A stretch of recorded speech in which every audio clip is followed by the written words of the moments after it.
আবার ভয় পেয়ে মাঝরাতে আমার পাশে এসে ঘুমাবে, আবার আমাকেই দোষ দিবে। তুমি পাশে ঘুমাও নাকি ভূত সেটা বোঝা মুশকিল।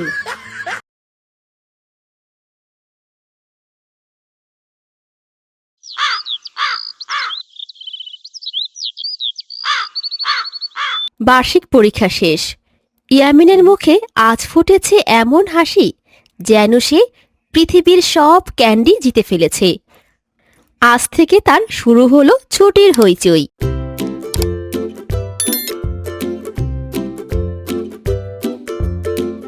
আম্মু, আমি পাশ করছি, এখন স্কুল বন্ধ, ছুটি ছুটি ছুটি। আস্তে বাবা, নিচে ভাড়াটে আছে, তারা ভাববে ভূমিকম্প হচ্ছে। না মা, এটা আনন্দের কম্পন। আমি আর স্কুলে যাব না অনেক দিন। তাহলে ছুটিতে কোথায় যেতে চাও বলো তো? আমি চাঁদে যাব। তাহলে চাঁদে যাওয়ার আগে তাড়াতাড়ি ব্যাগটা গুছাও, আমরা গ্রামে দাদু বাড়ি যাব। দাদু বাড়ি মানে গ্রামের দাদি? আমি কি সেখানে গরু দেখবো, পুকুরে মাছ আছে সেটা দেখতে পাবো? সবই আছে, দাদু তো বলেছিল তুমি গেলে পাটিসাপটা বানাবে। ওয়াও, তাহলে চলো আজই। যাত্রা শুরু হলো। শহরের ধুলোমাখা রাস্তা পেরিয়ে গ্রামের পথে ছুটেছে বাস। ধীরে ধীরে শহর ছেড়ে গ্রাম দেখা দিতে শুরু করলো। কাঁচা রাস্তা, ধানের সবুজ ক্ষেত আর আকাশে উড়ে বেড়ানো দোয়েল।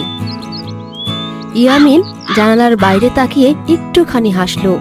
ভয় যেন একটু একটু করে হারিয়ে যাচ্ছে। দেখি আমি, দাদু বাড়ি আর বেশি দূরে না। সত্যি?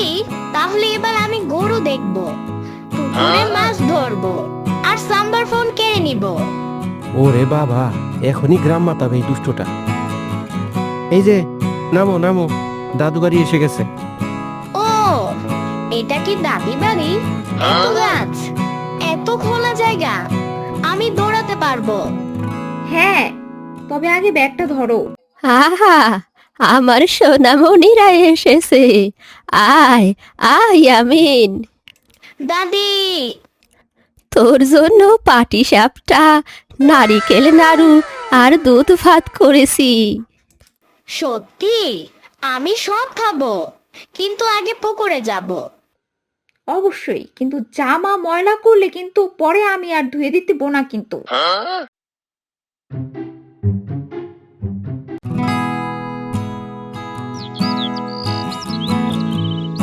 ওয়াও, এখানে এত সুন্দর, এই রং কি সুন্দর, স্নিগ্ধ গন্ধ। ঢাকায় তো শুধু গাড়ির হর্ন।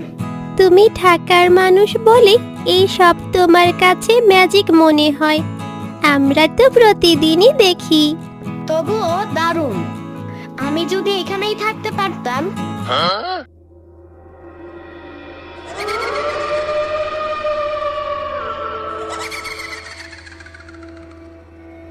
আজ তো তোমার শেষ রাত্রি ইয়ামিন। কাল তো সবাই ঢাকা চলে যাবে তোমরা ভাই। ভাবলাম একটা গল্প না শোনালে হয়। গল্প? হ্যাঁ দাদি, ভূতের গল্প বলো প্লিজ। আবার ভয় পেয়ে মাঝরাতে আমার পাশে এসে ঘুমাবে, আবার আমাকেই দোষ দিবে। তুমি পাশে ঘুমাও নাকি ভূত সেটা বোঝা মুশকিল। একটা সময় এই গ্রামের শেষ প্রান্তে ছিল এক পুরনো বট গাছ।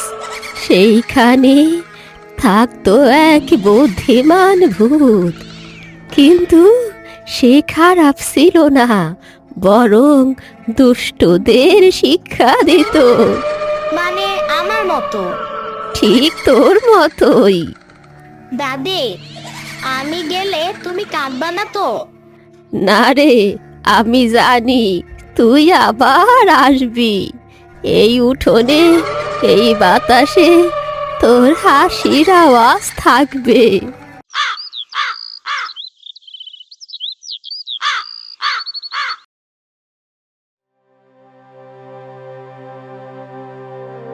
যেও না ইয়ামিন, আরেকদিন থেকো।